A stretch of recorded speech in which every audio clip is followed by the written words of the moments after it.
This allows them to freely communicate to each other in a relaxed, non-threatening manner, which is a highlight of student-centered learning. We are at the Education building, and here you can find our lecture classrooms. This is one of our lecture classrooms where students and their professors usually meet for lectures, discussions, and other class activities. Although typical education classes are relatively small, our lecture classrooms can accommodate up to 40 students. Here, we have minimalist and functional plastic armchairs to sit students and for their note-taking. All lecture classrooms are air-conditioned to provide comfort to both students and professors, and therefore promote learning. In front is a whiteboard where students and professors write some of their lecture notes, questions, and post other instructional materials. In addition, our lecture classrooms have built-in DLP or digital light processing projectors and pull-down projector screens. Students and professors use the projector with their laptops, tablets, cell phones, or even with just their USB flash drives for their visual presentations. Our lecture classrooms provide a physical space that is conducive for learning. It is well lit. Its cleanliness and sanitation are well kept. The chairs and tables are not fixed so that they can be arranged according to the needs of the students, professors, and different class activities. The air conditioner's thermostat is set to a comfortable room temperature, and the equipment are well placed to facilitate in the teaching-learning process. For individual or group consultations and collaborations, the IE Undergraduate Studies has a conference room and consultation rooms available for the stakeholders. The academic staff and student consultations may be held in these rooms. The room can accommodate closed group discussions of up to 12 persons. Tables and chairs are provided, as well as equipment for audio-visual presentations. Research materials and journals are also available for the academic staff and students to use. This building is fitted with 16 internet access points, and 1 or 2 of these are near these rooms, making online research work achievable. IE undergraduate students utilize these rooms for their thesis consultations and to do their actual research. The rooms are near 2 fire exits in cases of emergencies.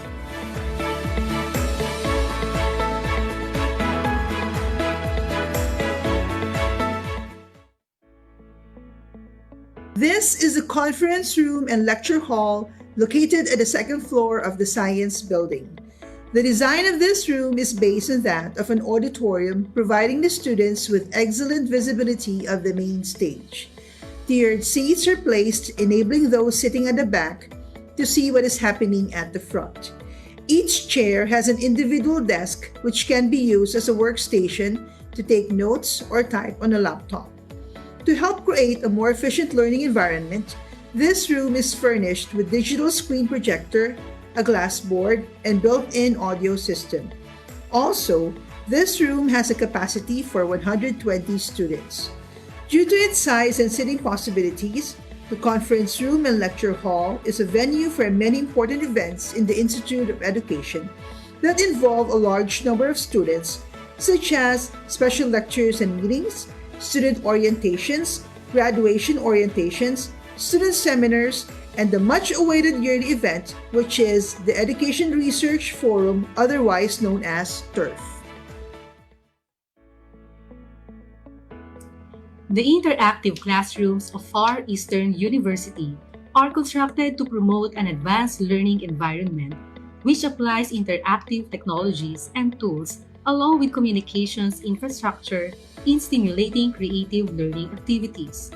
There are 2 interactive classrooms in the university, rooms 207A and 207B, located at the admissions building. Each room is equipped with 7 smart televisions, smart board, DLP projector, and a computer with HDMI and VGA port wired to the main control panel for presentations. It has 7 hexagonal tables and chairs designed to encourage individual, paired, and team collaborative activities. Both rooms have their individual access points for Ethernet connection. Stakeholders use the interactive classrooms for various academic activities such as trainings, workshops, and meetings.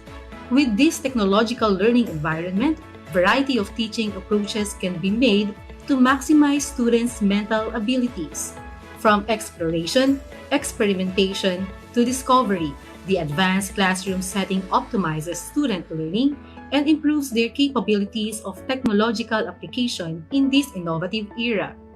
Combined with ingenious novel teaching practices, this technological advantage makes the university deserving of the Center of Excellence seal from the Commission of Higher Education. This is the office of the Wellness and Recreation Program, located at the fifth floor of the Education Building.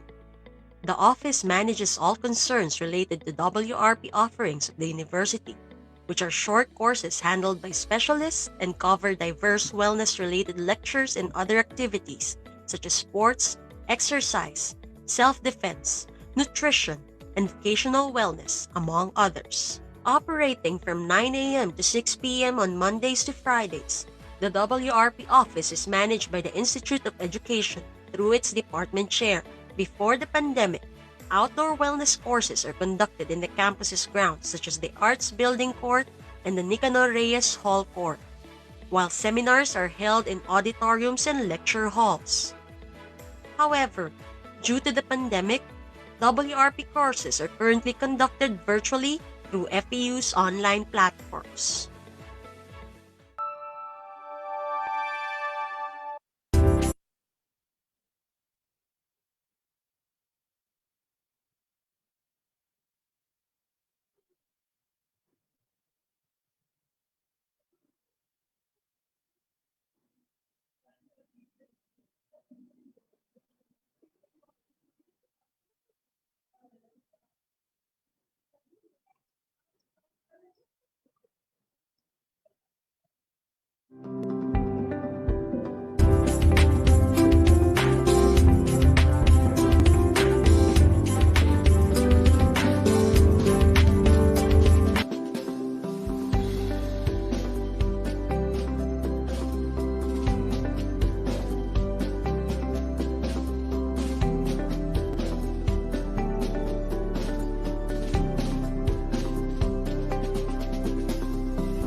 Here in FEU, we stand for future-ready learning.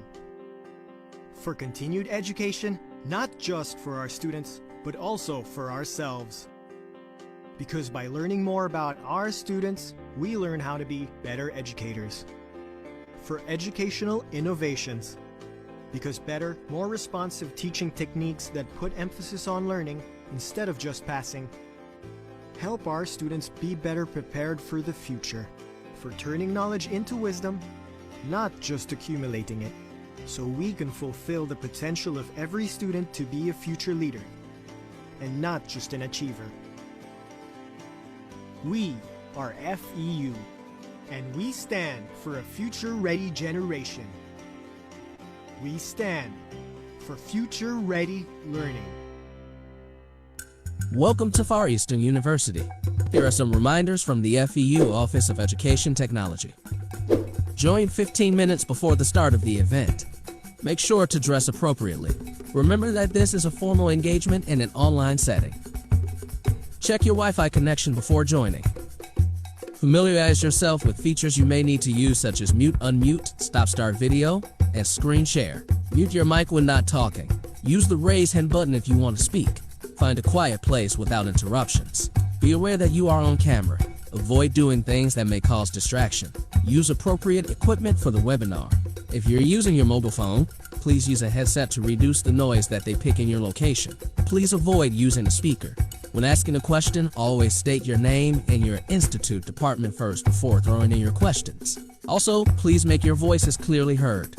If you are tuned into our social media accounts, please state your nickname, department, and your question. Do not spam the chat box.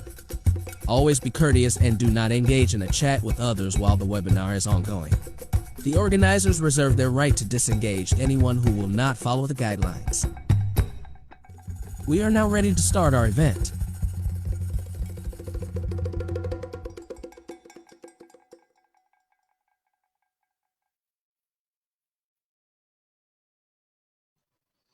Indonesia, Thailand, Mexico, Spain, and even the United States of America.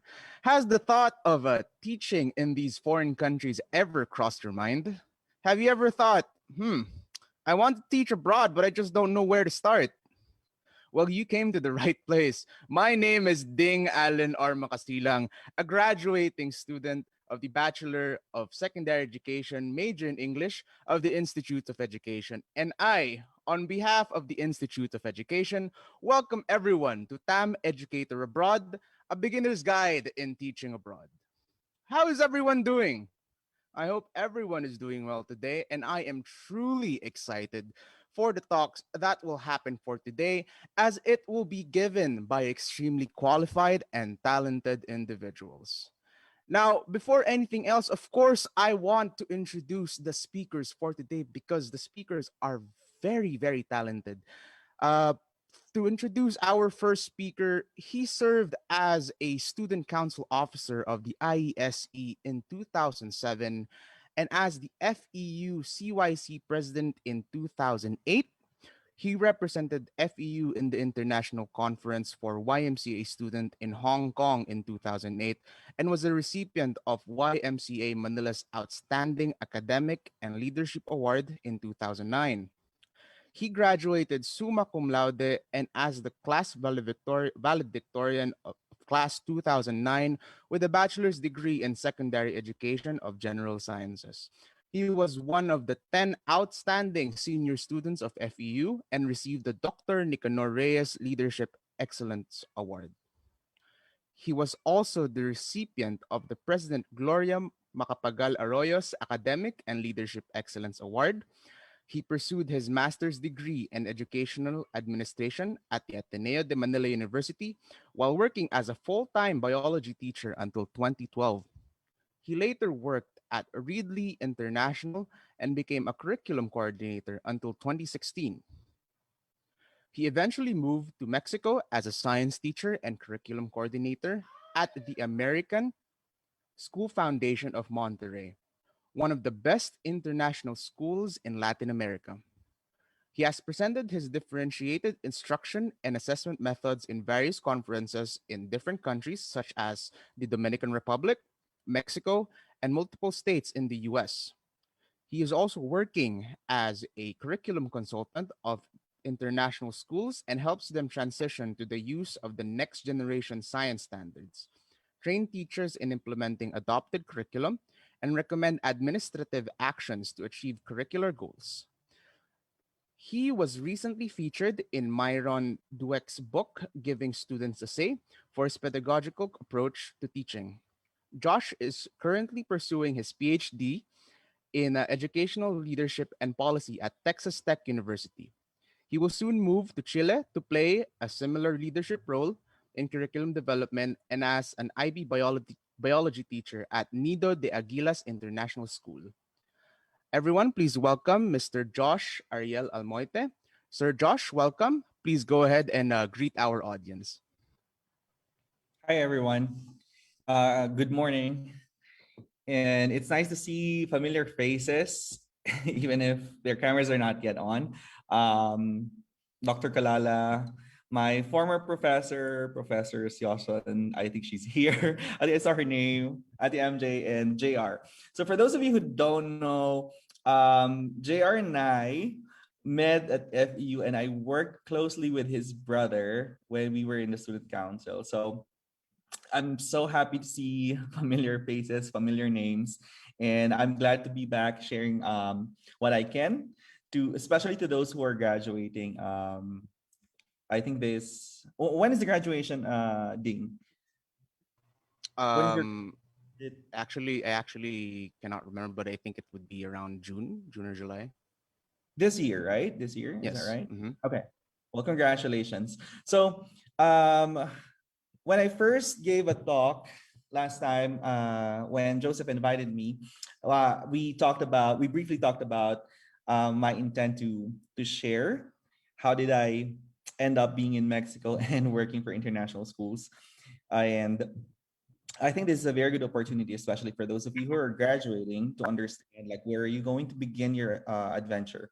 So this is a title that was given to us, but I'm gonna put some twist in my presentation. And for all the slides that you're gonna see some of my pictures, my travel pictures, and I kind of change this title to Conquering the World, Teach and Travel. So these are the two favorite things that I love doing. So as I go through the slides, you will see some of my pictures where I have been after I left the Philippines. And these are the things that I wish I have known after graduation, or I wish somebody told me before graduating from FEU. So I promise I will not take so much of your time, more than 20 minutes speaking by myself. And I would love to hear your questions, and I hope I can answer them after my talk. So, first, I think the first tip that I'm going to give everyone for you to be able to be an international teacher is be brave. Unless you're brave enough to step out of your comfort zone and to get out of where you have uh, sought your first adventures in teaching, I think it's a requisite for you to explore, right? Like you have to be brave enough to learn culture. You have to be brave enough to immerse yourself in different culture, in different situations. For example, in a situation in which you do not know the language or you don't speak the language. So if you're not ready for that challenge, I think it's going to be harder for you to work internationally. So if you want to work internationally, the first tip that I'm going to give you is be brave. So one of the things that I always tell the people who ask me, how did I end up here? How did I end up in an international school outside the Philippines? I always tell them that I didn't rely on recruitment agencies. Why? Although I have some friends who used recruitment agencies to get a job in the US or other countries, but I didn't rely on recruitment agencies because one, you will be indebted before you even leave Philippines. Second is because the residency that you will get will be different if you apply directly to the school or through through other websites, which I'm going to show later on, so that you can browse those websites and see what international schools are searching, are recruiting right now. And when I say I didn't rely on recruitment agencies, it doesn't mean that you don't have to. Okay, if it's your chance to explore the international teaching field by contacting a recruitment agency, then go ahead, go for it, and know your geography. So this is funny because even when I meet my relatives in the US and Canada, they would always ask me, why don't you just stay here in the US? Why don't you just stay here in Canada? There are other countries that you can work aside from Philippines, aside from US, aside from Canada. You can earn dollars even without working in the US. So there are many other countries that offer a good position or a teaching job and would pay you the same amount that you would get, and you would not even spend, the same amount that you would spend in the US. So what do I mean by that? You have to know the place that you would want to work, and you have to know the cost of living. So for example, if you are being paid, let's say, $30,000 a year, it doesn't mean that you want to stay in Asia. So you have to look for the cost of living in that particular area, because you might not be earning that much in terms of figures, but if the cost of living is very low, then you would be able to save. So that's one of the things that you have to remember. Know the cost of living, know the place where you want to work, and also keep in mind that it's not just US and Canada where you can earn dollars. In fact, to be honest, I would like to share with you, I turned down a job from the UK. Why? Because the cost of living is very high. So I looked at my options and I decided to move to Chile. So you you the world is big, and there are many other countries that you want to explore. Trust me, it's not just US and Canada. Don't I would say that personally, that's my take on that. Don't settle for just because everyone expects you to be in the US or Canada. Next is use legitimate websites and invest. So I'm going to copy this and I'm going to share that in our chat so that you can see these websites, and you can later on look at the requirements on how to apply for that. So usually these are for teachers who have experience, who have already had an experience teaching for 3 5 years. So if I were you, I think the best way to do it is to invest on your profile as a teacher while you are still in the Philippines. Don't rush. It was 2016. Imagine, that was 7 years after I graduated before I left Philippines. So don't rush. So build your profile, build a good profile so that you can be recruited outside of the Philippines using these legitimate websites. So what I did actually when I applied for the job that I landed to, like all of my jobs, I didn't use these websites, although I tried using these websites and I got some interviews, but I got my job from direct application to the websites of the school. Google is there. You just have to Google all the schools. For example, if you try this, trust me, you try this. International school in Japan. You would see the list of all the international schools in Japan, and you would see in their websites how the recruitment process works. Also, you have to know the timeline of the recruitment process. If you think that you can get a job internationally, like at the end, towards the end of the school year, you might be able to, but that's a bad school, because a good school, a good international school would hire in November or December. So always keep that in mind. So if the school is hiring late, then it's either there's a global pandemic or they weren't able to plan well their hiring process. So another important tip that I'm going to give you is learn framework, curricula, and standards. So what do I mean by that? you are a teacher. You're going to be a teacher. All of you who are studying education, most likely you're going to end up being a teacher. If not, there's no harm in that. That's okay. I have good friends who are not teachers, graduated from FEU, but if you want to continue in the field of teaching, you have to know the framework. What do I mean by that? So, for example, what's your leadership framework? Are you going to talk about leverage leadership? What's your framework in terms of pedagogy? What is your advocacy as a teacher? Because you can't just be a random teacher who regurgitates whatever you have learned and whatever strategy you know, and you won't be able to learn anything else. So a good teacher has a high threshold for learning other things.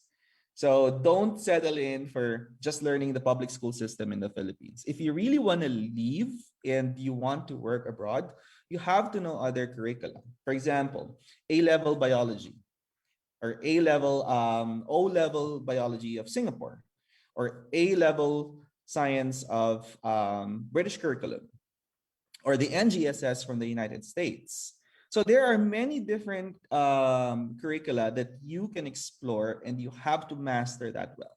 So right now I'm working as an international consultant, international school consultant, because I have dealt with so much of exploration of the American curriculum.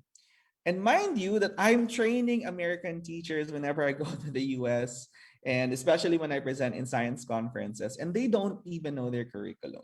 So that's something that you have to keep in mind. What curriculum would I explore in order for me to build my profile so that when I attend an interview, I know what to say, and especially standards. So if you don't know how to unpack a standard, you're gonna have a hard time in the field. You might get you might get a job, but if you're not gonna build your profile as a teacher who understands standards, that's gonna backfire on you, because the world of international schools is really small. So keep that in mind. Read latest research. So, as I said earlier, you're going to be a teacher, and whether you like it or not, you have to continue studying. Okay? So, if you don't know Marzano, Susan Brookhart, John Hattie, Ainsworth, Meyerndijk, Schimmer, Bambrick Santoyo, Wormelli, Anderson, it means you're not reading enough.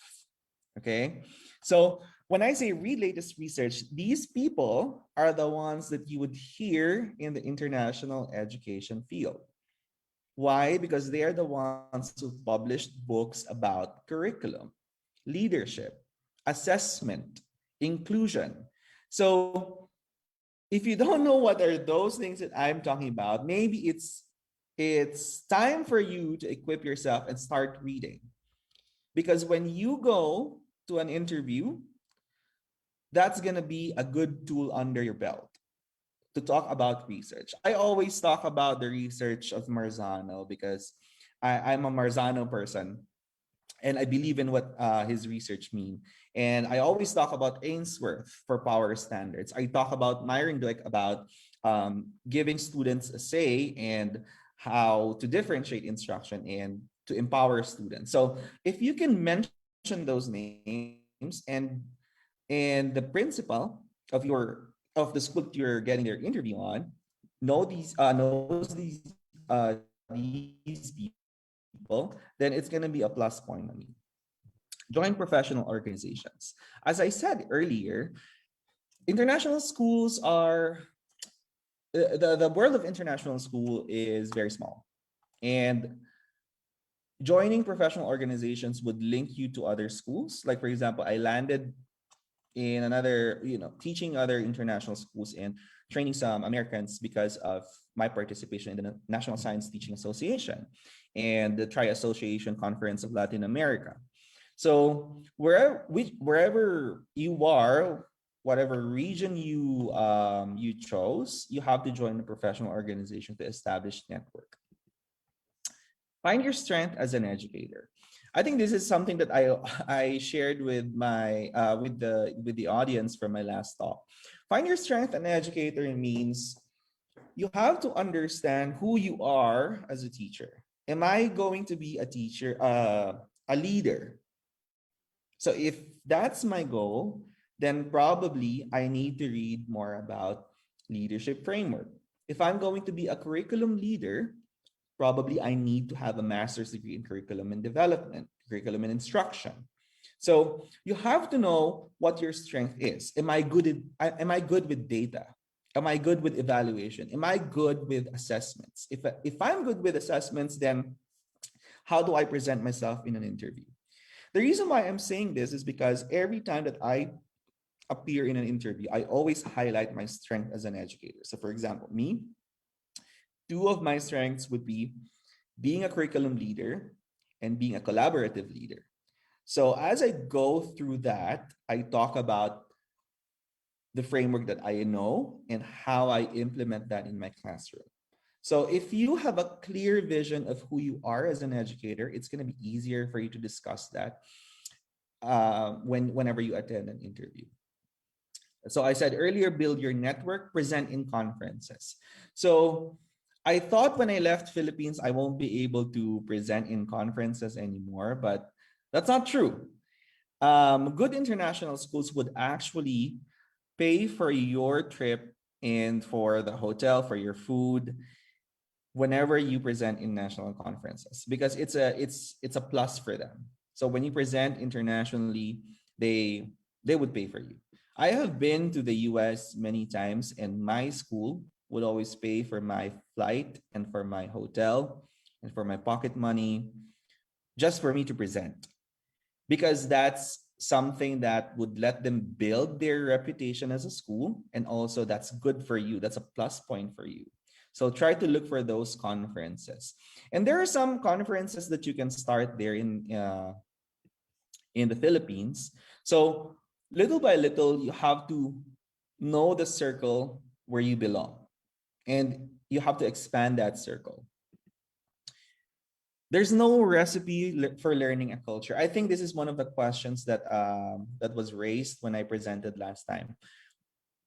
How do you learn a culture? Culture is relative, right? Like when we all studied Soc Antro, culture is relative. It's not a definitive element that you can find whenever you go from one country to another. Even if you are in the Philippines, you know that when you go from one city to another, there's a different culture. So the thing is, you can adapt, right? You can change your ways, and if not, then probably that's not the right country for you.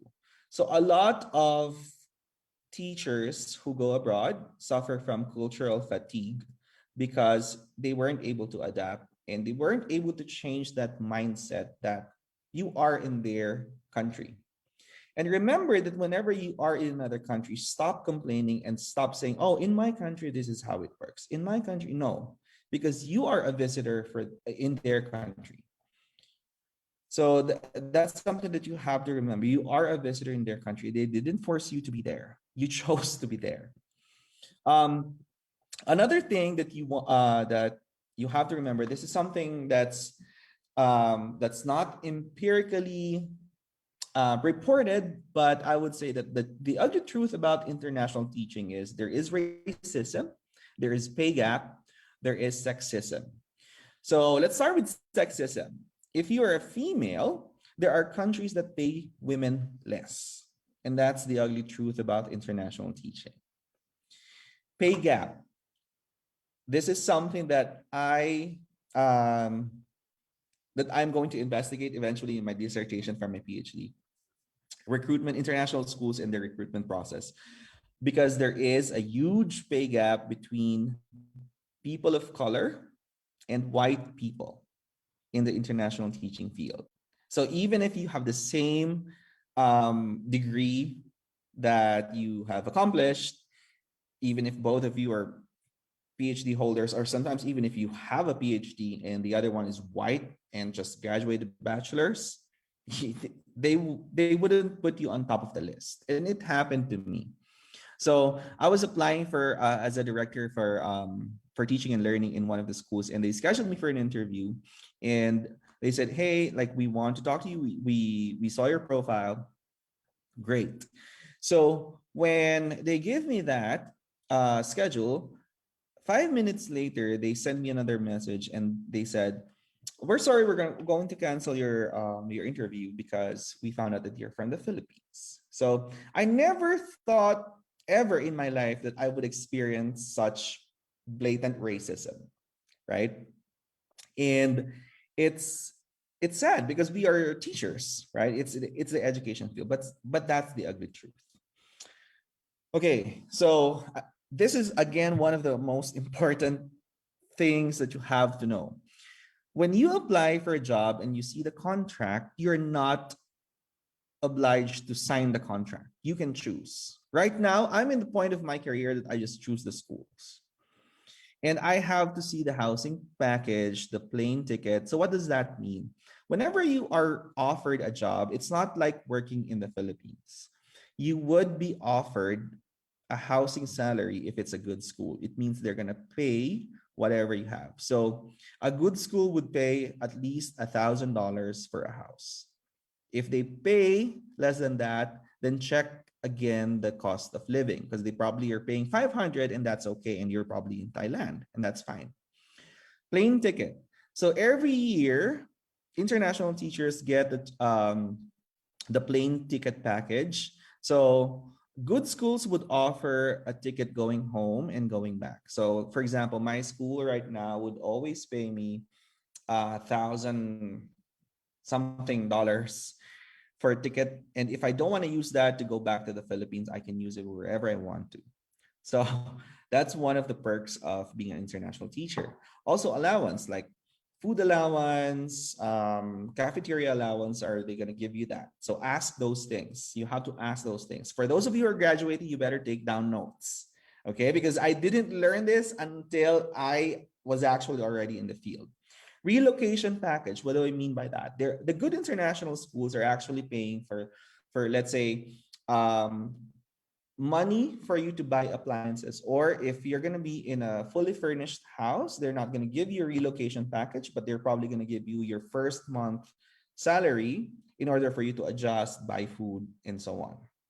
So those are good international schools. So the less that you see these things, the less that it's a real international school. Okay. Visa dependence. This is very, very important. When I talk about dependence, that means, oh, what if you have a wife or if you have a child or you are a single parent and you have a child? That's fine. Good international schools would hire you. They don't care. They don't care even if you have 7 kids, 10 kids. As long as you are good enough for them, they would hire you and they would pay for all of your ticket. That's part of the package. So you have to ask these things.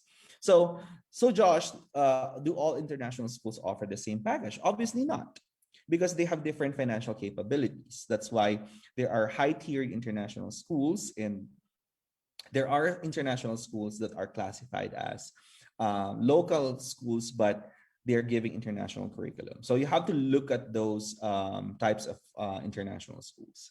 Read about their school, their vision, about their profile, about the students. So this is for you to also sell yourself whenever you are in an interview.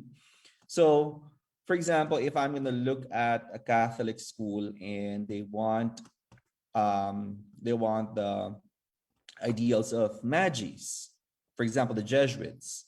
So you have to mention that so that you can send the message to the school that you are interested in their school and that you actually read about their school. And that's how you prove that you are worthy of the interview. Another thing is, how do you answer how much is your rate? Who among you, okay, I think there's a raise hand button there. Who among you wants to know the best answer for how much is your rate? You can raise your hand. I'm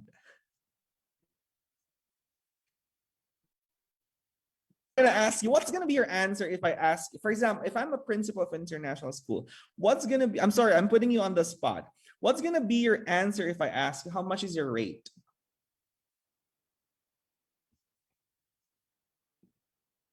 Ding, are you there? Yeah, yes, sir. Yes. International, sir? Yeah. Can I answer, sir, in In dollar. pesos, I guess? In dollar. Dollars? Okay. I guess around like monthly $700, maybe. Okay. Okay. Thank you. So if you're going to answer these types of questions, you have to be smart. You have to give them. So this is what I do. Okay. This is not from any other resource material, but this is what I do. I always tell the minimum that I would be able to say yes and a very high amount. So for example, I would say, oh, maybe I would go for a $60,000 to $90,000 annually, depending on the specific job description. So that's something that you have to talk about whenever you are being asked how much is your rate. You have to give them a low amount that you are willing to negotiate and a very high amount so that they won't see, oh, he's very cheap. He's very cheap. He's probably not experienced. So you want to sell yourself. You don't want to look like desperate for the money that they can give you. Okay, always remember that. Well, at least that worked in my case, so I hope it works in your case. So how do I answer why should we hire? Every time that I hear this question, I always say first, I was hoping that you would ask me that. And based on the description that you have posted for this job that I'm applying for, in domain 1, you said you want somebody who's good in assessments. And then you say, how do you fit in that category?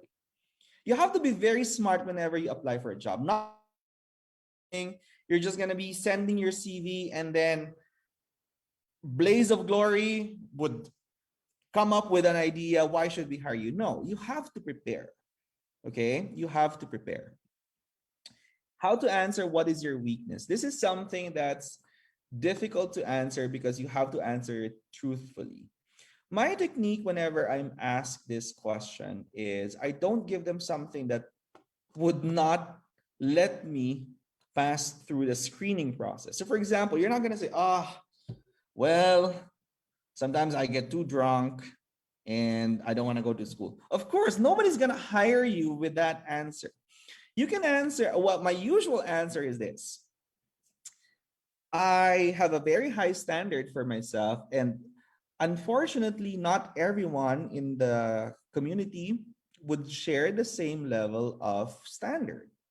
I have high expectations for myself, which sometimes I forget to schedule the time that I need to take my well-being, self-care time.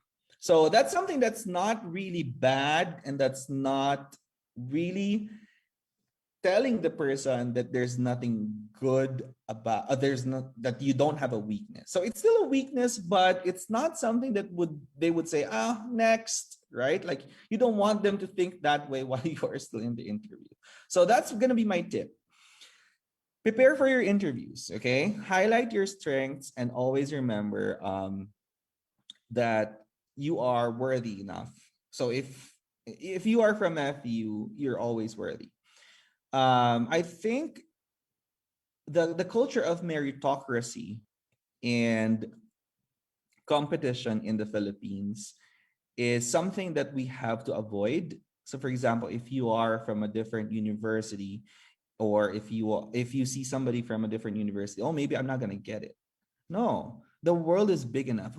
Nobody cares if you are from the Ateneo, as long as in your profile you have a good background about assessments, you have a good background about curriculum, you have a good background about on your leadership profile, and you have reference people that can back you up. That's all you need.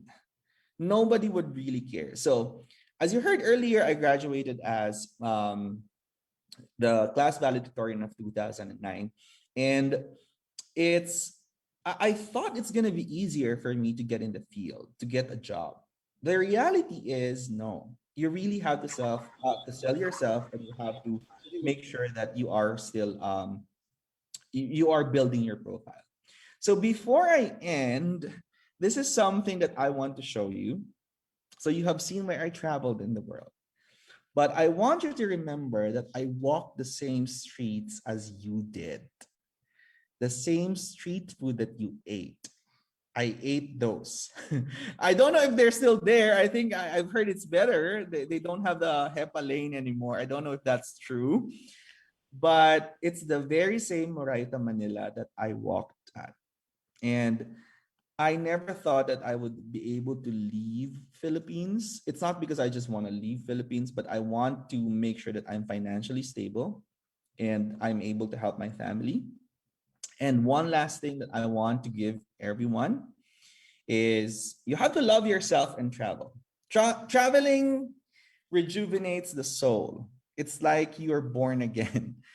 Trust and have faith, and you will have your break. Everyone just needs a break. And I had mine. And it wasn't even after I graduated from FEU, not even after 5 years. You will have your break. Just be brave. So if you have, so I hope that helped. And if you have any questions, like the floor is open right now to ask questions. And I'll give the floor to Ding.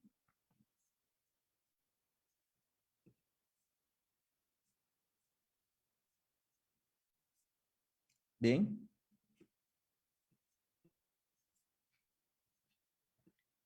Ding, are you there?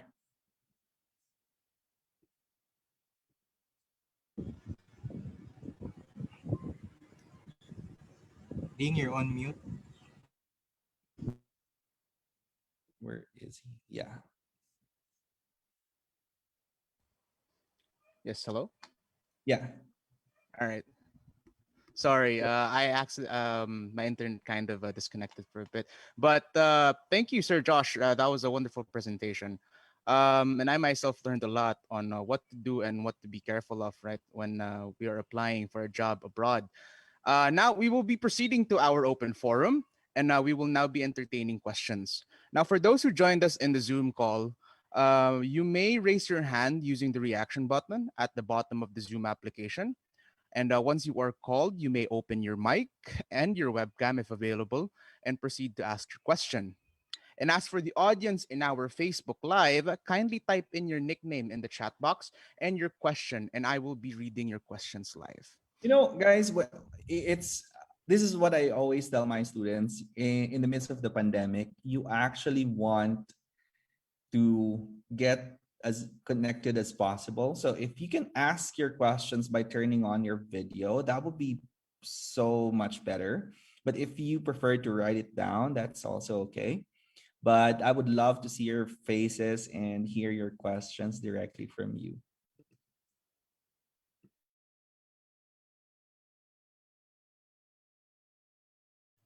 Actually, sir, if I may start the open forum, right? If I may ask a question, um, how should we respond to blatant racism? Like when the international institution canceled your interview because you are from the Philippines, how did you respond, and how should we respond to such racism? Well, at first, when you experience it firsthand, you actually would be shocked. I was shocked. And I'm a very assertive person. And I don't tolerate racism. And I have a very low tolerance for people who bully like future employees and those things. But I would say that just turn your back, you know, because if you say something that would be it's not going to be something that you would regret, or something that you probably would regret eventually, right? Like, it's better to just turn your back. And just come to think of it, you don't want to be in a school that's racist, right? So there's no point arguing with them. So don't worry about it. You can always find another school that's not racist, and you don't need to go through that process of like, what do I have to say? You don't have to say anything, actually. It means it's not a school for you, right? So there are couple of questions here. Mhm. Yeah, you can go ahead, Dean. Okay. Miss Hazel Teodoro Damian, do you want to open your mic so that you may ask your question directly to Sir Josh? Yeah, can you clarify this question? Like, what are the agencies?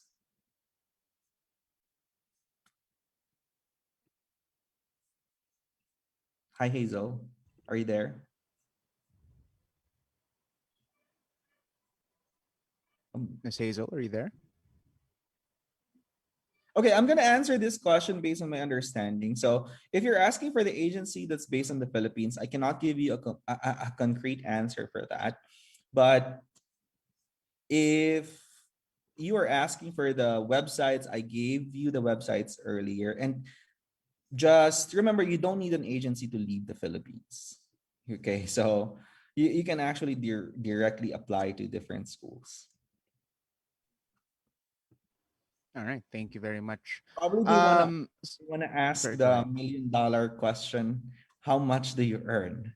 Right?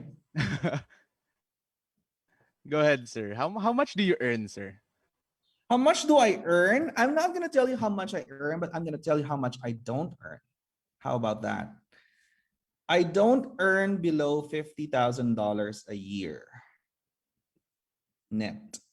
So if you come to think about that, that's a good source of income. That is very high, sir. There is another question here, sir. How should I know if my CV is enough to work abroad? Do I need to have a specific number of researches made or awards or experiences? Actually, I don't think they really care about the awards. It's really how you present your CV. Okay, so do you wanna see a copy of my CV? I can show you. I don't know if that would help. Who asked that question? Um, that was actually, sir, a personal question of mine, sir. Oh, that's your Yes. I well, for my CV, I made sure that schools will not read a very long CV. If that's something that you're asking, don't make it more than 2 pages. Mine is 2 pages, and I could have written more. I could have written more.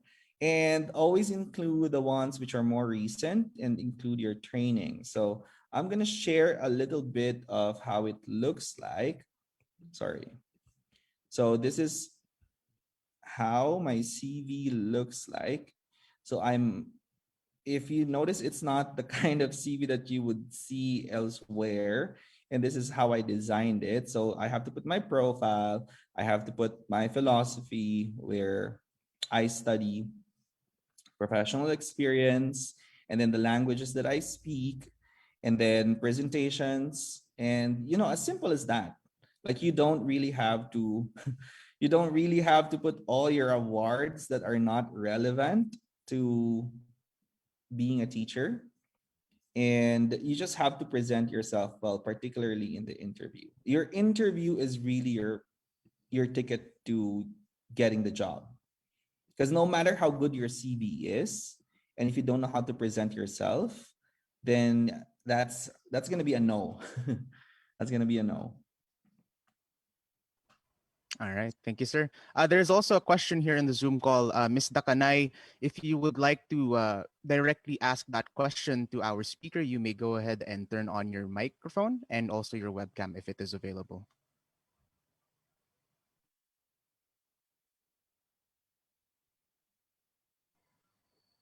Ms. Dakanay, are you there?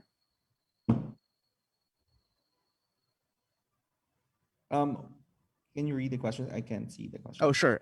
Good morning, Sir Josh. I just want to ask, what are the challenges that you encountered applying abroad? Maybe challenges would be right now, the biggest challenge that I'm the biggest challenge that I'm facing is gathering all the documents that I need to, so that I can apply for the work visa, because it's hard to get that right now during the pandemic. So that's also something that you have to remember. You have to have a contact from the Philippines to get your documents, and also you have to have a contact to the embassy wherever you will land, especially if you're going to be in the Middle East. All right. Thank you very much, sir. Is there any other question that anyone would like to ask Sir Josh? Please go Uh, ahead and raise your hand. I think they're good. Sirado yung mic niya. Okay. We would be I guess we would be accommodating one more question. Um, so please go ahead. If you have a question, please raise your hand. I will be calling you, and you may answer it directly, or rather, ask it directly. And if not, you may go ahead and chat it on our chat box here, and I will be reading it to Sir Josh.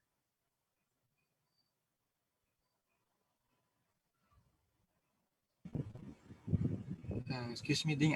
Maybe our graduating students would like to ask some questions. Oh yes, please go They're ahead. on. They're actually on. They will actually be graduating months from now, so Yeah. I think they would I would be. really They would have to encourage you to maximize ask, the time to yeah, Yeah. ask to ask questions. the question right now, because when when I was graduating, nobody told me about these things. So it's better if you ask them now while we're together, or you can communicate later on, but it's better if you ask them now. So, graduating students of the Institute of Education, please go ahead and ask the questions, because this might be the only chance that you might get in the near future.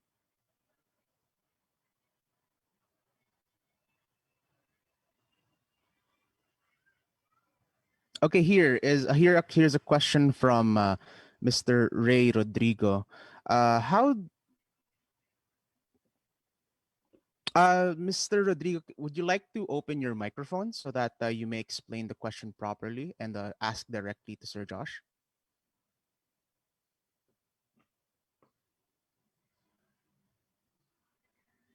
Hi, Ray. Are you there? Would you want to clarify your question? So I don't quite get fine cliche on teaching. Can you clarify on that? Is he there? Sir Rodrigo, are you there? I don't know if he's there, but I'm gonna answer the question with the best of my ability and based on my understanding. So if you're gonna ask me what's something that doesn't work, is that what you're asking?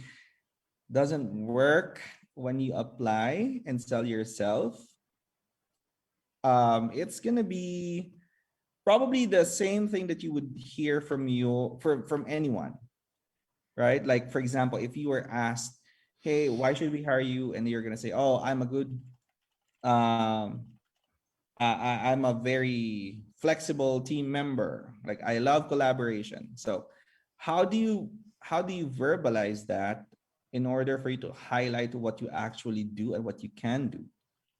So you can probably say, "Oh, I am really good at organizing, and I can logistically plan for an event, which allows me to collaborate with different offices, which is something that probably an assistant principal would need, right? Like having that good communication with people and being able to organize something." So I don't know if I answered that question, but I think that's the last question, right? Like I don't want to take so much of JR's time, but thank you very much, everyone, for inviting me again. Okay, thank you very much, sir. And again, thank you very much, Sir Josh. We definitely learned a lot and would take some time to digest the information that we have received. Thank you very much for answering all of our questions. But for now, we will be having a short break. So as to digest the information, also to do some things. Um, and other than that, thank you very much, sir. Ding, Ding, I'm sorry. Is Josh Sorry, going go to ahead. stay even after JR? Sir, the presentation of the certificates will be at the end of the program, sir. Okay. Because I have a question for Josh. Now, I hope JR will not mind getting a little bit of time. Josh, you mentioned about choosing a country that you really like, and US and Canada are not the only countries in the world. And my observation from your sharing is that you choose country that are considered a non-English speaking country. Do you think that our students should prepare to learn a language? Let's say after Yes. they graduate, they look at maybe Latin America or somewhere in maybe in Thailand. Because certainly in my experience, when I did also teach in an international school some time ago, many years ago, language is very important for countries that are considered a non-English speaking country. So, can you share that a little bit? Did you plan for it? How was it in you with your experience in terms of learning the language? Yeah. Well, when I went to Mexico, I know that I'm going to be teaching in a school that speaks English because it's an American school. But when you deal with parents, that's the part that's going to be harder because not all of them can speak English. So you would have somebody to be a mediator, or you would receive emails in their language. So it's not a requirement, but it is an advantage. And you can actually highlight your strength whenever you say that you are a bilingual or that you are speaking more than two languages. So when I applied for the countries in Latin America, I would say that I speak Spanish. And why? Why did I say that? Because I can explain to parents, I can give feedback about their kids in your language. So how about that, right? Like that's gonna be that's big, right? Versus somebody who doesn't know how to explain that to parents because you have to sell yourself. So is it a requirement? Not really, but it's a big advantage. It's a big advantage. Okay, good. So for our students, if you really wanted to plan out for your teaching outside Philippines, maybe you can start to think about learning another language and put it in your CV. Like what Josh said, it's an advantage. Thanks, Josh. Thanks, Ding. All right. Thank you very much, Dean. Um, just to clarify as well, Sir Hintalan sent me a message here. There will be no awarding of certificates at the end of the session. But Sir Josh, you may stay and listen to the next presentation, which is a presentation of Sir JR. So again, thank you very much, Sir Josh, for that wonderful presentation. We will be having a short break so that the students would be able to digest the information that they received. And we will be back here after 5 minutes. So that would be 11:35 to 11:40. Thank you very much.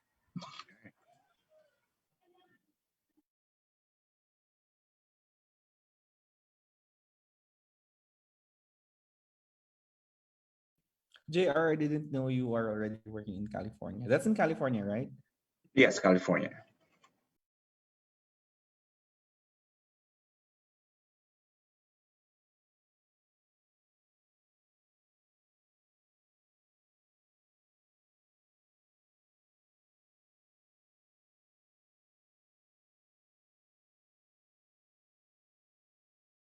Computer.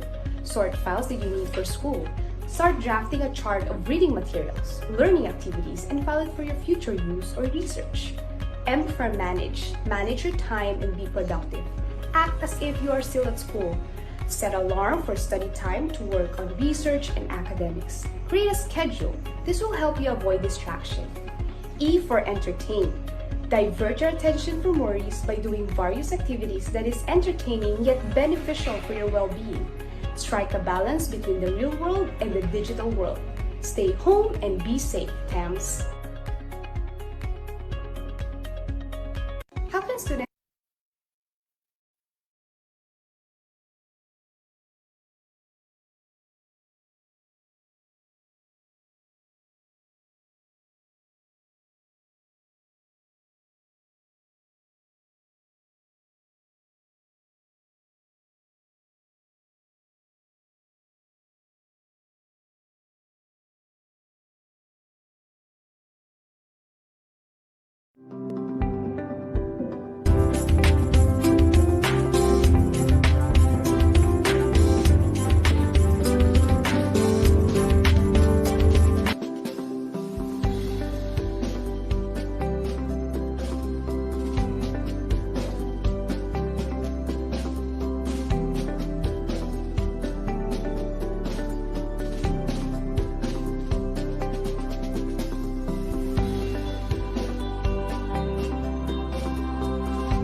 All right, welcome back, everyone. So now we will be continuing through and for our second speaker. But before we continue,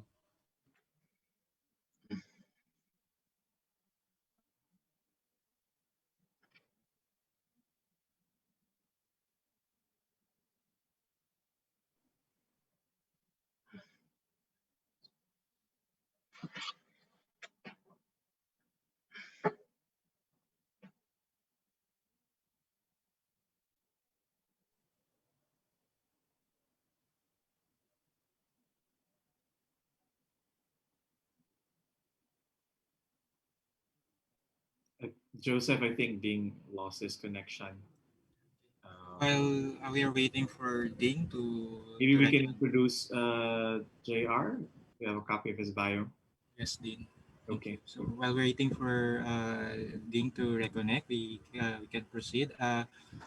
Before we start our second speaker, we encourage everyone to personally direct their questions to our speaker. Let's maximize also the platform that we're using, Zoom, so that we can engage ourselves and interact with our speakers. Let's maximize the opportunity to ask the questions that we would want to be clarified.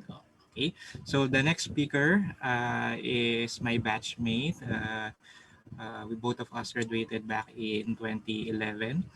He is currently based in California as a SPED teacher in Hercules Middle High School. He's a graduate of BA Ed SPED. He graduated with Latin Honor Summa Cum Laude, former Ayala yung correct me later, JR, if I'm wrong.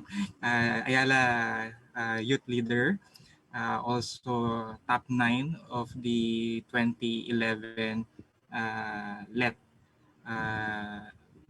let exam.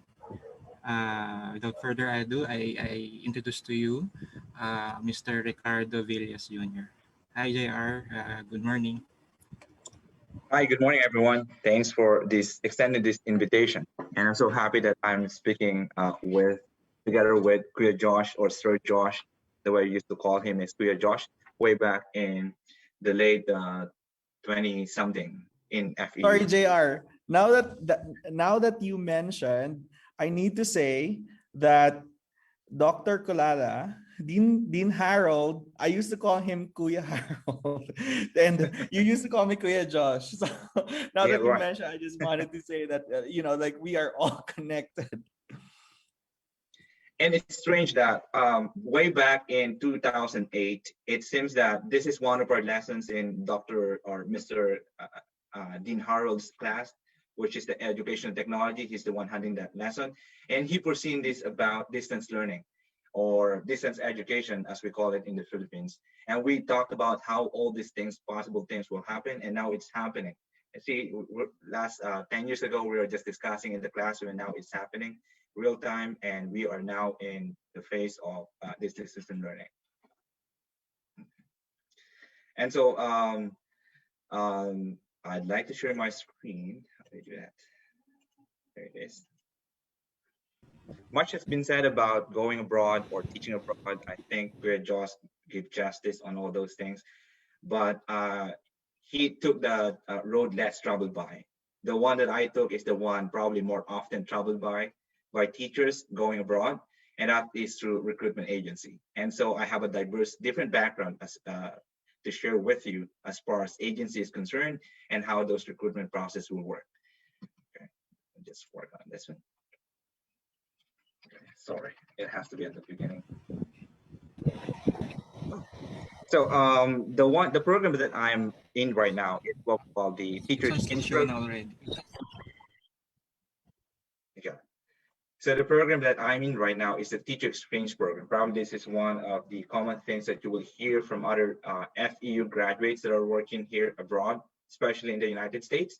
And there are different teaching exchange programs. There are different sponsors that give and provide opportunities for educators to teach in the US. I can speak of one that I applied for. This is the Alliance Abroad Global. It's a visa sponsor that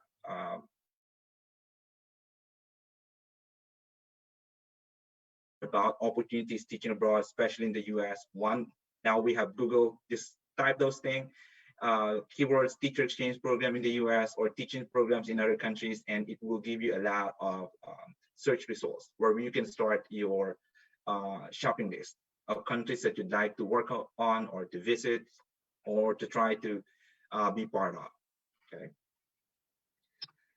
But the first thing is building your profile, as mentioned by Kuya Josh. Do not rush things. If you want to work abroad, you have to build your profile first, build that portfolio, and at the same time, you still have that clear vision or plan that up to when I get to this age, I would like to be in this country teaching or getting this amount of salary. And wanting to do that is to find gainful employment out in education. I am sharing these things because I did not do this one. After immediate after graduation, I was offered FEU a job in FEU, and I did accept it. But I have no regrets. It's not related exactly to special education, but I did learn a lot of things being employed in FEU with mentors like Sir Harold and those known people in the academy. And I think that helped me also to build my profile in the industry. And so, but if you have the opportunity to teach right away after graduation, grab that opportunity so that you can start your teaching experience. It's already counting.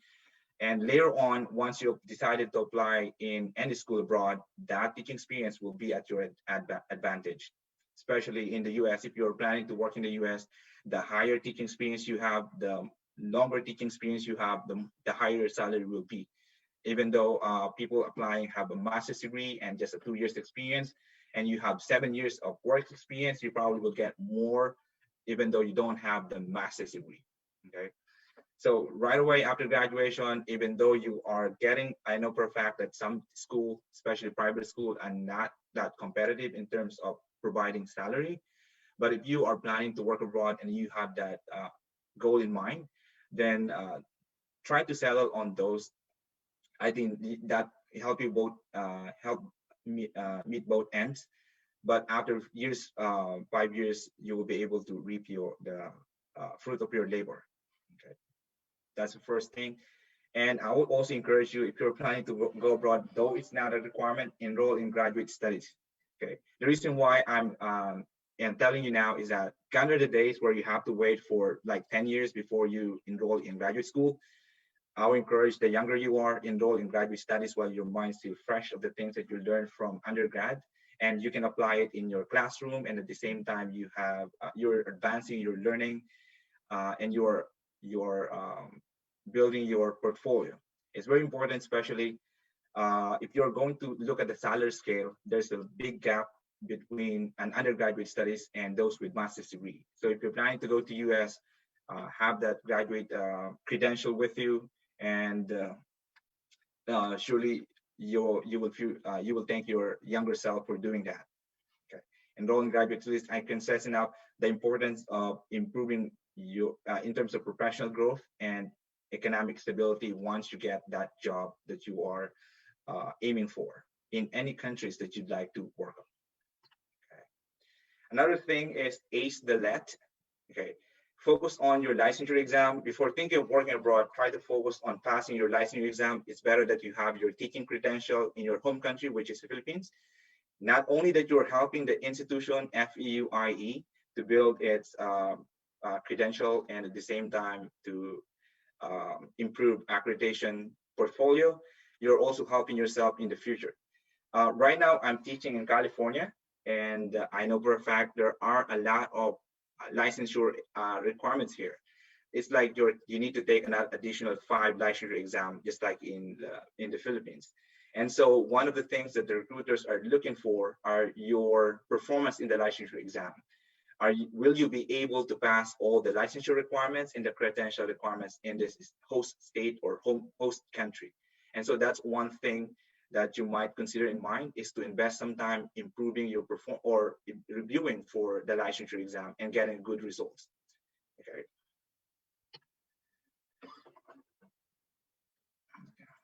And another important thing that I would like to share with you is, if you're planning and if you have a goal in mind to go to a specific state, It can be an English-speaking state or Asian country or in Europe.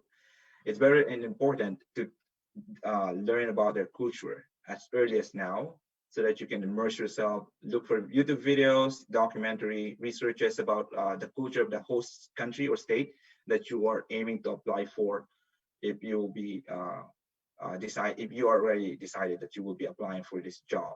Okay, curricula, as mentioned by Kuya Josh, there's a lot of things.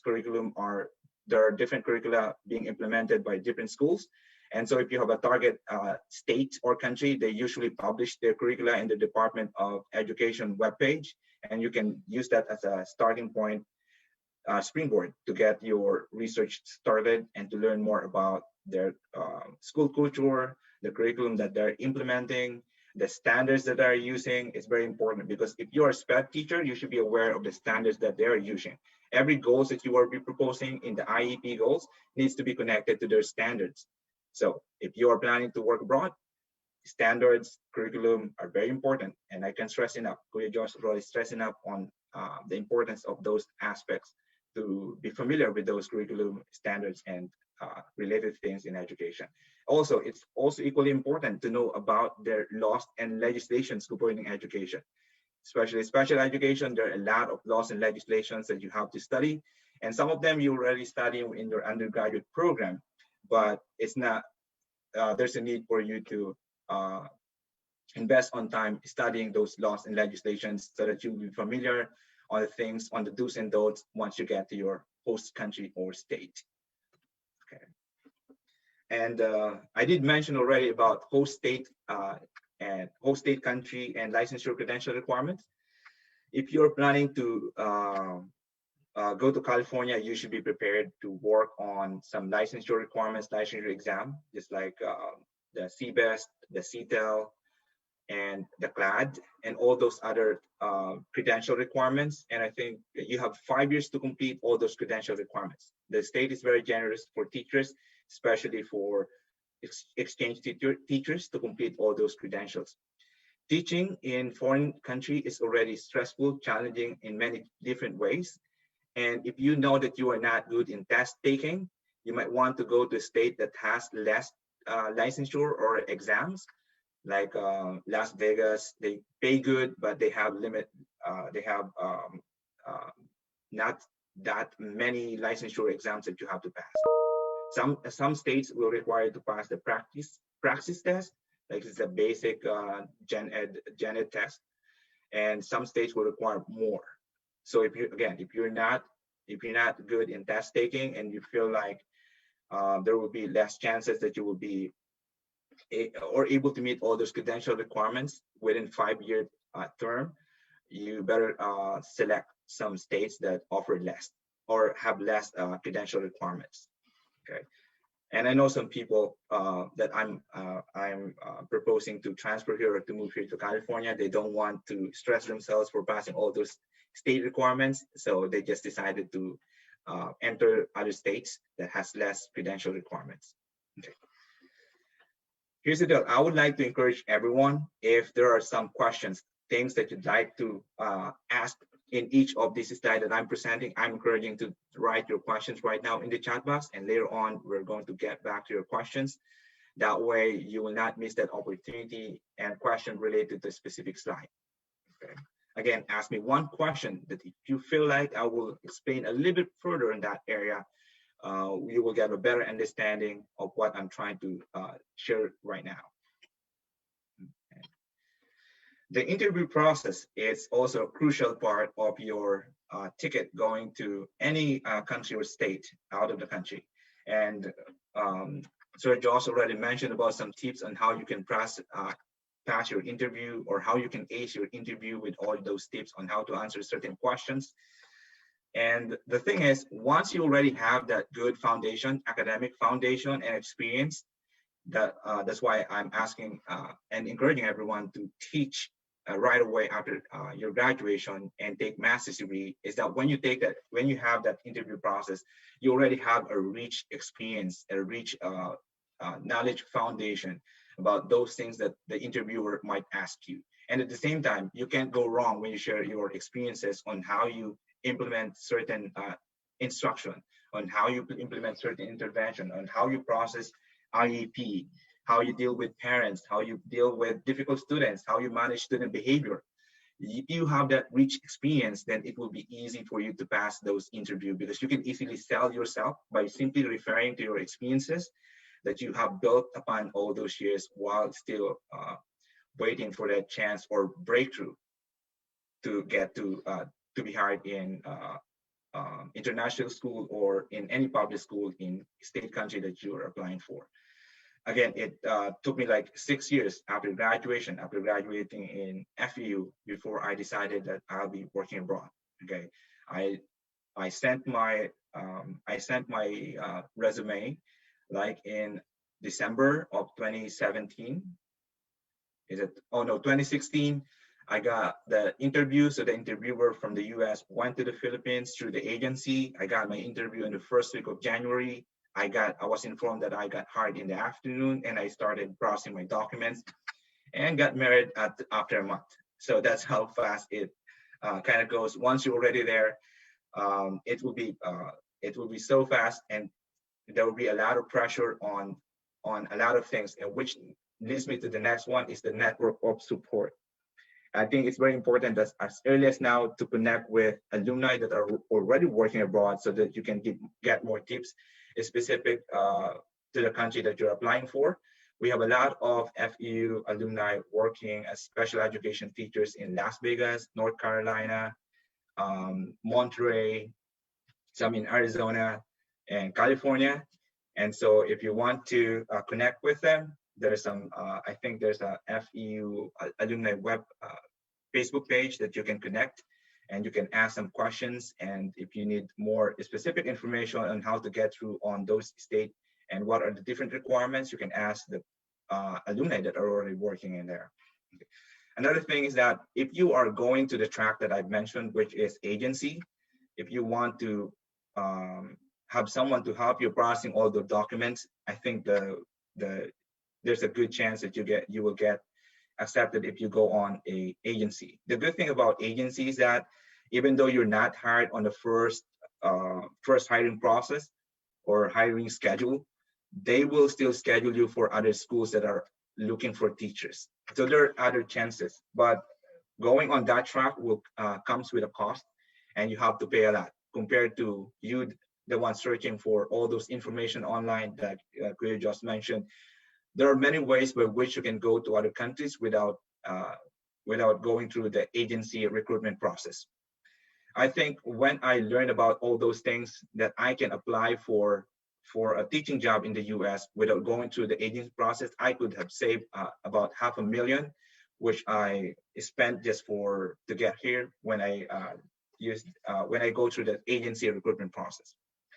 And he's right when he said that you will be indebted before you leaving the country, that you already have a lot of money to pay from loan companies, from the bank, or from members of your family.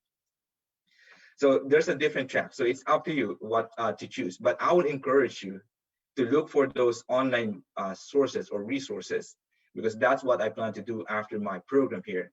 Because usually the teacher exchange program, you have 3 years to teach and a possible extension of 2 years. Then after 5 years, that's the residency requirements apply. So you have to go back to the Philippines for 2 years before you can apply to US or to other states in the US. Okay, so that's a 2-year residency requirement. And I think once you already started working, you don't want to go back, because you already experienced getting that amount of salary, which you will not be getting in the home country. And at the same time, it's also the way of living is different, and you will have to consider the amount of money that you have to spend on the host country or state that you will be at. Okay, so network support is very important. Okay. And get all your documents ready. I can't stress enough in this one. I learned my lesson the hard way. It's very hard to go back and forth from US to the Philippines to get all those documents. So part of that investment period, while you are studying, while you're reviewing for licensure exam, while you're teaching in a public or private school, it is very important that in every paycheck Okay, spend some time, send some part of your salary to request for all those scholastic records, transcript of records. Make sure you have your at least 3 copies of transcript of records. Have 2 of them at least certified true copy. Your diploma, your all your PRC documents needs to be. Make sure that you have all your certified true copy, original copies of all those documents. And instead of rushing, when you get the chance and you're already hired, the time flies so fast, and there's a lot of pressure in completing all those documentary requirements. So as early as immediate after graduation, I know it will be a little bit costly because you're just starting to earn money, but instead of spending those money in luxurious things, you can start spending those in getting all those documents ready, especially transcript records. Course description is another thing, because if you're planning to teach abroad,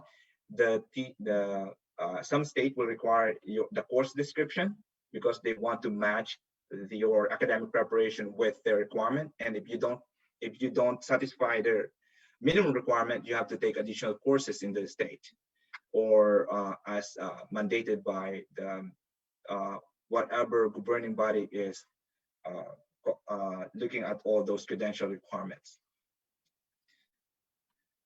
Passport also important as early as now. If you don't have a passport, apply for a passport. It's easier to renew a passport than to get a first-time passport. So if you have it right now and you're planning to leave a couple of years from now, you already have that passport ready. And I think that's also very important when you're applying for visa requirement, because the first thing that they're going to ask you is your passport. So it's worth investing on those things once you get your paycheck. And once you're already teaching in your host state or host country, in the school district where you applied for, the first thing, the most challenging part is acculturating and assimilating to the culture of the school, of the state where you will be teaching. And you will see a lot of things that probably you haven't experienced before. And that's the reason why I mentioned a while ago that it's important to have some research, read something, or familiarize yourself with the culture of that state before moving into that state. Usually you have about 6 months prior to moving to your school. You have that 6 months from the date you were hired to process all the documents. Make use of that time to familiarize yourself with the culture of the place where you're going to. My first 2 days here in California, the second day, I took some pictures of some good things in here that I see, and I got a 911 call. There's a police car approached me, and then asked me for my identification because I look suspicious. Okay, I look suspicious because I'm taking pictures in the apartment complex where we are living. Okay, and what I was able to give all those documents and to say there's no issue about it. We just want to make sure that there's no suspicious activity in the area. But just letting you know, there are some things that you might experience that will be totally shocking in the first place, but you will learn that it's part of their culture. That's the way they operate. And sooner or later, you will learn to respect their way of living as well, as you assimilate yourself in their way of living and the way they react to certain situation is totally different from the way we react to some of those situations. And once you're already hired in the program, don't be afraid to share whatever you learned, whatever you're practicing in the Philippines, because at some point, we Filipino teachers, Tamil educators in particular, have a good set of best teaching practices in the country that we've been practicing. We've been taught how to do it. And so carry that with you as your weapon when you get to these schools, because sooner or later you will realize that the way we teach is totally different from the way they teach the local here, and you can they can also learn from that best teaching practices that you are going to implement in your classroom. And so be proud, be confident, be brave. I'm going to borrow the term, be brave in implementing all those teaching practices. No matter if you think that, oh, this might not be applicable to this state, but you will not know unless you try it. So better have all those things ready. And once you're ready in the program, invest some time in recreational activities. I love cycling, so I do cycle a lot to relieve the stress, especially in at times where there's a lot of IEP meetings going on, a lot of documentations, a lot of paperwork to submit. So it's all to break down, to decompress, and to set the tone, to relieve some stress. Engage yourself in recreational activities, and that includes if you like online games, then probably not the best thing that you, because it's addictive in nature, but something that you can connect with other people is very important, because teaching in foreign country where little only a few people can be a little bit stressful. But if you have that an outlet to decompress and release all those stress, that will be very helpful. Okay. And once you are, if you are on a teacher exchange program, I would be very particular on organizing your documents. What do I mean by this? If you are on a teacher exchange program, at the end of the year, you have to submit some documentation to the state on how you share your culture, how you have to submit documentations that you are sharing your culture, and you're learning what are the things that you're learning and how you're learning those things, and how you're sharing those things that you learn to your host country or to your home country, which in our case, Philippines. And so I do welcome such opportunities to share, because this is one thing that I can submit to the state, that I indeed am sharing whatever things that I'm learning from here, the cultures that they have, and at the same time opportunities for me to share my culture in the school district. Contracts is very important. You have to read all through your contract, make sure that you agree with all the terms before signing them. Again, you're not bound to sign it right away, but it's very important that you have an understanding of what is that you are signing and what you are agreeing to. It's also very important to have your SOA, all those statement of accounts, billings in place, especially if you're in an agency. There are a lot of things that you have to pay. Don't miss the deadlines, unless otherwise you will have to pay penalties. Certifications. This is a big thing right now with the passage of the PD law. Is if you're in the United States or in any country, and if you want to renew your license, you have to present those certifications.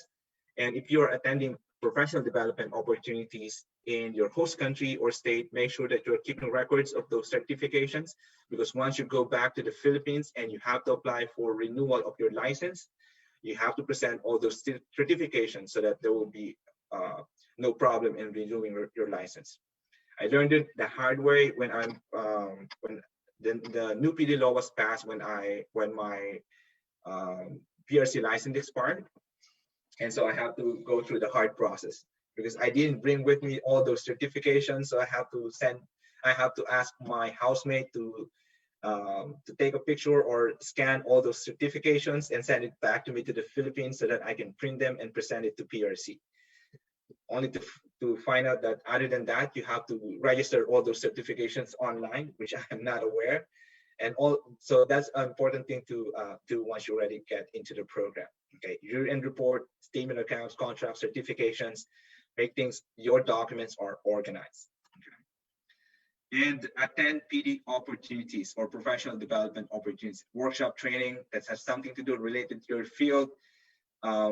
If you can attend some specific PD on dealing with or improving family relations, that would be very good. So once you get the interview process, you can also highlight those trainings that you attended that has something to do with relating with families, how to manage meetings, case management, if you are in SPED, implementing IEPs, differentiating instructions, and so on and so forth. Another important thing, which is a trend now in the US with the advent of all this racism issues, is the culturally responsive teaching. And it's becoming a trend in education now. So if you want to spend some time, invest some time in attending PD opportunities, you can also look for PDs that are related to grading for equity, culturally responsive practices, because that will get you a better chance of getting that dream job or the job that you would like to, you're applying for, if you have some background on those areas. Again, culturally responsive teaching, grading for equity, differentiating instruction, the universal design for learning are some of the things that you might want to consider. There's a lot of online training opportunities. Most of them are free, especially now with the advent of the pandemic. Some professional organizations are offering a lot of free online PD opportunities. Just search online and you will find a lot of them. And most of them are free, so you don't have to pay anything. All you just have to do is to make sure that you have a secure internet connection, and also that the time and availability to attend all those trainings. And lastly is to do your best. Some educators, I know that at this point in time, you are excited to graduate. Your graduation day is fast approaching and you have a lot of plans. Hopefully some of those tips will help you to plan ahead.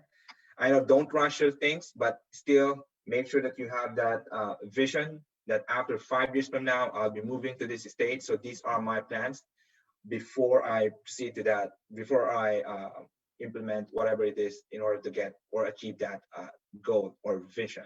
Okay. Again, have a vision and have your plan ready while working on your way, building your portfolio, and all those things will come into play. And you will thank your younger self for doing all those things when you get that dream job. If you got your MA, that will turn to a big paycheck. Okay. If you got a longer teaching years, that will turn to a big paycheck and you will be happy. All those years that you spent in a school where you earned a little, if you get a chance to get hired in a state, again, you can, there are other countries. Italy is offering teacher exchange program as well. New Zealand are teaching. I also consider some of them. And if you were planning to apply for California, you can build your profile through the edjoin.org. That's what the recruitment agency told us to do. And if I know in the beginning that that's the only thing that you have to do in order to get hired to California schools, then I should have done that. So again, that's edjoin.org. You will be surprised if you already build your profile in that platform.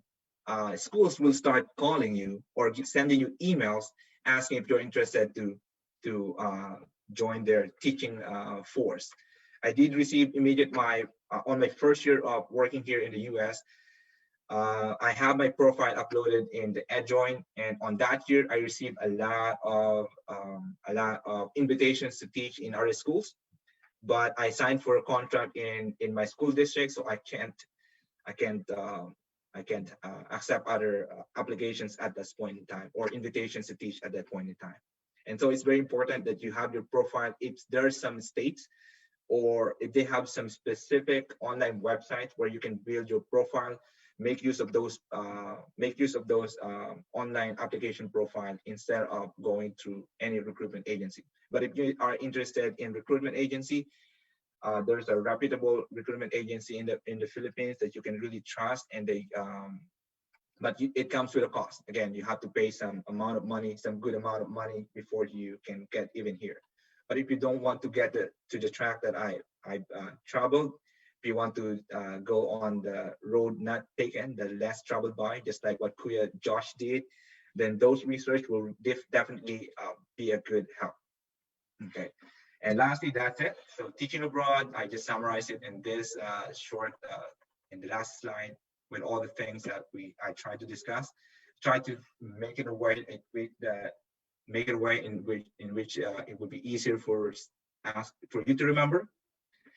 And again, that concludes my presentation, Teaching Abroad 101. There are a lot of more things to share, but we are running out of time. If you want to have a more specific guidance on how to get to US schools, then I think we can start sending friend requests in Facebook or sending email correspondence so that we can get connected. Again, stay connected and have your network or support system, professional organization in place as you build your profile and as you move forward in this teaching career. Congratulations, everyone, for those who are graduating, for those that already graduated and already in the teaching force. Probably this is the opportunity that you're waiting for, so apply now and see what future holds for you. Thank you very much, Sir JR. That was a wonderful presentation. I also learned a lot from your presentation on what to do and what not to do. And now we will be now we will be proceeding to our open forum, and we actually already have 3 questions lined up for you, sir. May we call on Teres Fernando for her question? Please open your mic and your webcam if it is available. Thank you. Hello po. Am I audible? Yes, Am you I are. So, just a question. Since I have just finished my OJT actually in Indonesia, although it's online, I was just curious, how were you able to adapt to the school culture of where you first taught? Since you mentioned earlier that we should get to know about the culture and the curricula of the country where we are planning to teach. Kasi for my experience, it was hard to adapt to the paradigm of the school where I was assigned, since they are kind of traditional and they are kind of teacher centered, and in FEU we were really taught to do it the student centered way, and it's kind of hard for me to adapt to the paradigm of the school. So yun po. Okay. It seems that, that's a very interesting question. I kind of have a different take on that one, because once I get on it, I probably shared the same experience as you experienced. When I first taught in Hercules Middle School, it was really a culture shock. I'm not familiar. I didn't do my research. That's why I'm sharing you right now. It's very important to be familiar with the school culture. And so I don't know much about the school, the curriculum that they're implementing. And so it will be another stress factor, considering that I'm new, I'm a foreign teacher, I don't know much about navigating the school environment, and adapting to their culture is another thing. So the good thing is I have some Filipino colleagues in here. I'm thankful, I have 2, and they are the ones that guided me in the process. And so transitioning and acculturating to the new culture is a lot easier when there's a colleague or someone that shares the same culture with you, and someone who really guides you in the process. So that's the difference in the, I think that's very important. And for me, in my experience, I am very thankful that I have those 2 colleagues that really helped me to transition and to acculturate and assimilate myself in the new culture, in the school culture. And also, our school principal are very open to supporting the new teachers.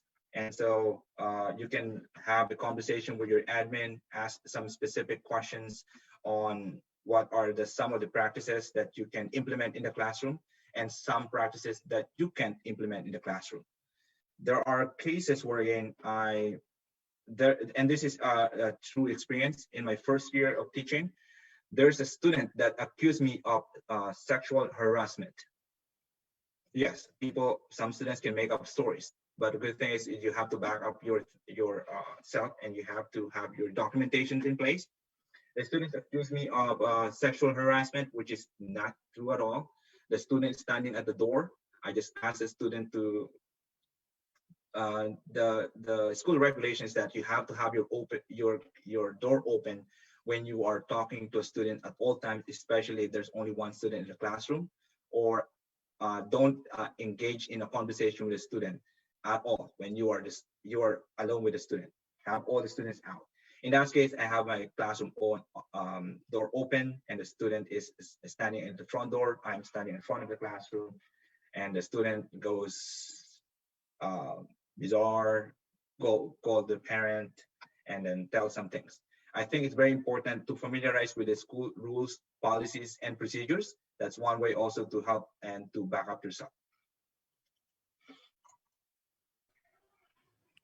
Thank you very much, sir. And now another question from a graduating student of the Institute of Education, Ms. Kinting Son. Will you please kindly unmute yourself and also utilize your webcam if it is available?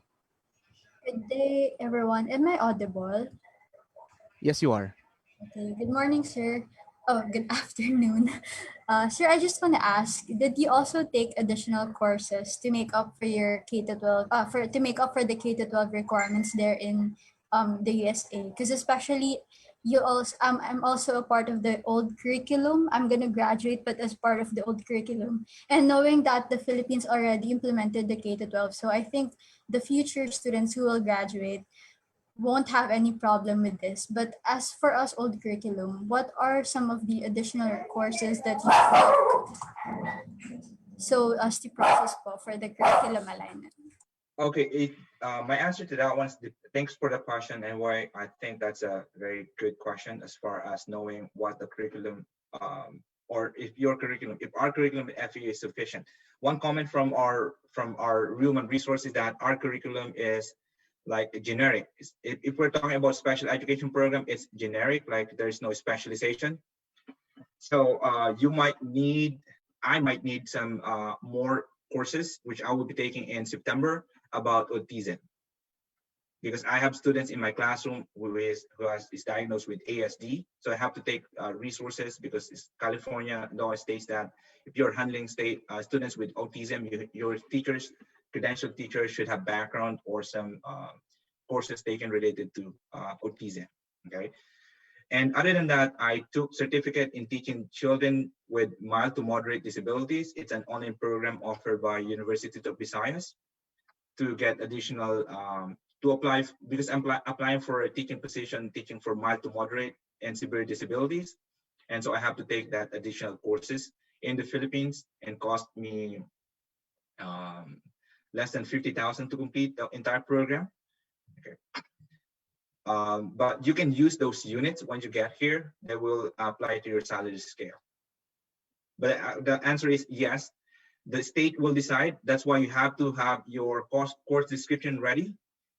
Immediate after graduation, make sure to request for a copy of your course description. Have a certified true copy, because the state or some country that you will be applying for will be asking for those. And the credentialing governing body will evaluate your transcript of records together with a course description, and they will evaluate whether you need additional courses, or whether you have to take additional courses, or that will suffice as initial requirement or minimum requirement. Okay, thank you so much, sir. Also, may we also get the input of Sir Josh regarding the question of Miss Tingson? Sorry, I didn't mean to barge into JR's presentation, but I think she was also asking about if she needs to go through a process of certification or to understand the curriculum. So if you are worried about what curriculum are they teaching or what standards are they implementing, they are all available online. So before you go to the host country, especially if it's a kind of local school that's going to be hiring you, most probably it's available online. When you go to the US, different states have different education system. They don't have a federal education system. Different states have their own standards. California, for example, they have their own standards, and that's not going to be the same standards of science, for example, when you go to Texas. So you have to know like what what particular standards are they implementing, and that's going to be available online in their websites. So I'm not teaching in the US, but this is what I do for my PhD. This is what I do for my PhD. So this is what we study for education leadership and policy. All is All well. right. Thank you, sir. Thank you so much. Thank you very much, Sir Josh. Yeah, all Also, documents are publicly available. Sorry. Go go ahead. go ahead. Okay. Yeah, I would This will gladly. be. Sorry. Go Go ahead. ahead, Go Mr. ahead. Villas.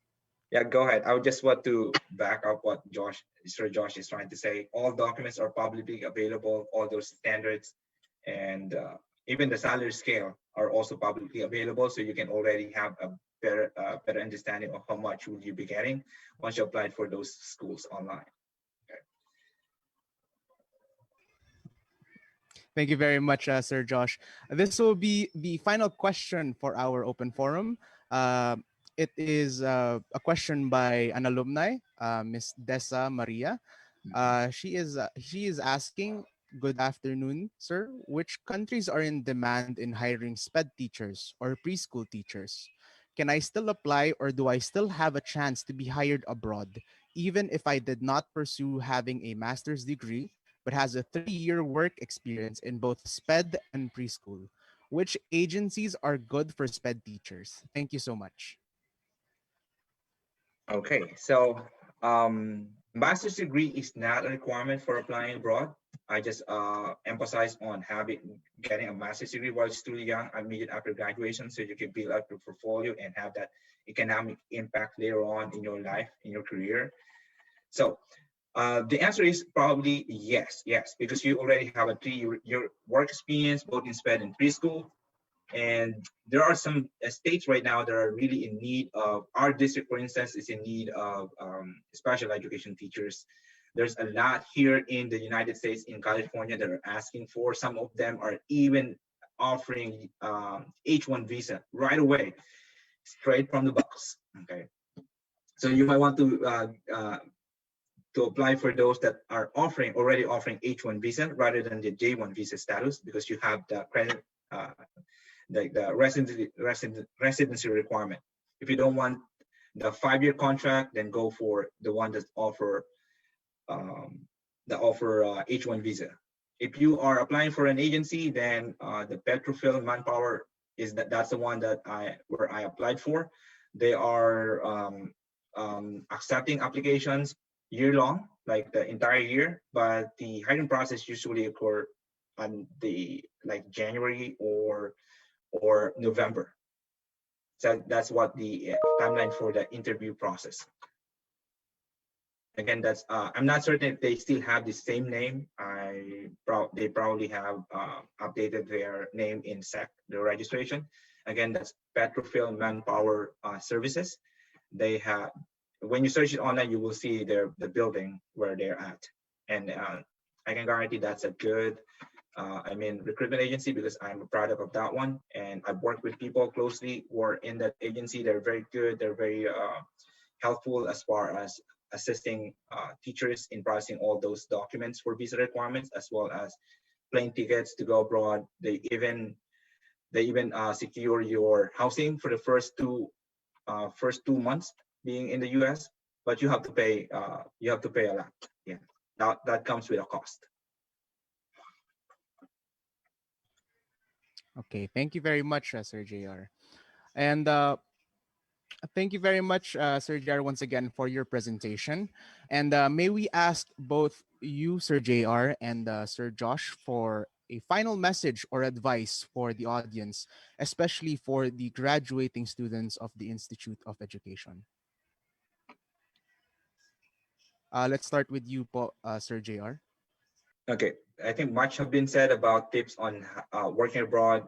As now, build your profile, engage yourself in professional development opportunities in research and graduate school. That will be very helpful.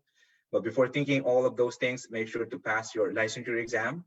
Have that licensure out of the list by focusing on and reviewing for that one. So I think that the first one that you have to really worry about is passing that licensure exam, because you can apply for teaching position abroad if you don't have a home school license. Thank you, sir. And for you, Sir Josh, may we receive your final message and advice for our audience? Yeah, thank you, Dean. I think my message would be, again, the first slide that I showed you, be brave.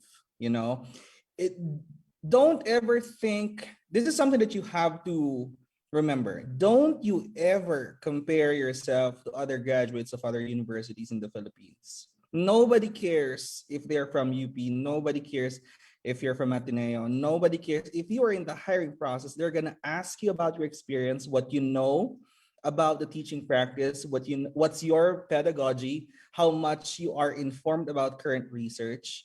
And that's going to be your ticket to the international teaching field.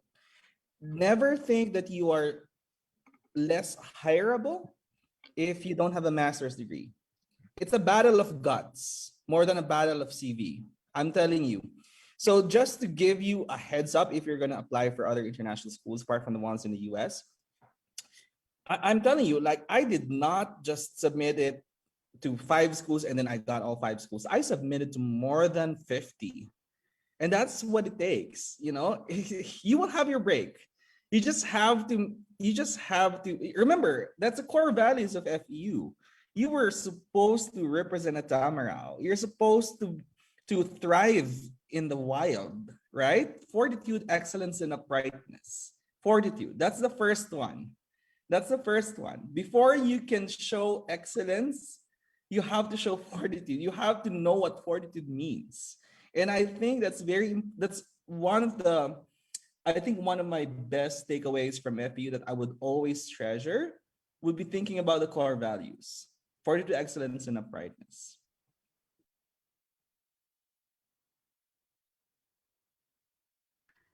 Thank you very much, Sir Josh. And I see our dean, the dean of the Institute of Education, has opened his camera. May we invite Sir Kulala if he has any words for us, especially Yes. for the graduating students of the Institute of Education. Yes, thank you, Ging. Actually, I really wanted to say a few words just to say that I personally am extremely proud for the both speakers. Both of them were in my class, and we worked together in student council. So I'm extremely proud and happy of what they have accomplished. And I thank you for sharing your experiences to our students and for our graduating students. um, Both of their experiences are something that you can study. You can share. I personally share also some of those experiences, as I have also experienced teaching in international school outside Philippines, and it's something that I am very proud as well. Um, it's something that you should try, but it's also something that you can also bring in when you come back to Philippines. No? Something that you can share to everyone. In the future, you can share these experiences because it's a good experience to share. Like what Josh said, the world is big. JR said something that you should try. It's something that you should explore. And I'm particularly happy when Josh said that you're from IE, you are worthy. You're always worthy because you're from the institute. So take advantage of what you have learned from today's session. Take advantage of all the activities that we're giving in the institute. This will help you in whatever um, uh, decision that you will go through after college or after your degree in IE. Take advantage of it. And for future graduating students, you still have time. We have a lot of activities for you. Take advantage of it. So we're trying our best to give you more experiences other than what you're experiencing in your classes right now. So thank you, JR. Thank you, Josh. We are very happy and proud. And if the time permits, I mean the pandemic is over, hope we can see each other again and share these beautiful stories. Thank you so much. Dean, thank you. Thank you very much, Sir Kulala. As much as we enjoyed today's session, that would be the end of our program. To Mr. Almoite and to Mr. Villas, on behalf of the Institute of Education, we would like to thank you both for making time to present and help us, IE students, be prepared for the future if ever we do go abroad. We are truly grateful. We would also like to thank everyone, our audience, for attending this event, and I'm sure that we all learned a lot from our speakers and how we definitely know better on what to do and what to be careful of when applying abroad. We would just like to remind everyone to answer the evaluation form that is accessible through the link in the chat box. And we encourage everyone to attend future Institute events and activities. Once again, thank you very much for attending today's event. And again, I am Ding Alan R. Makasilang, your moderator for today, wishing you a nice day ahead. Thank you. Good work, Dig. Thank you.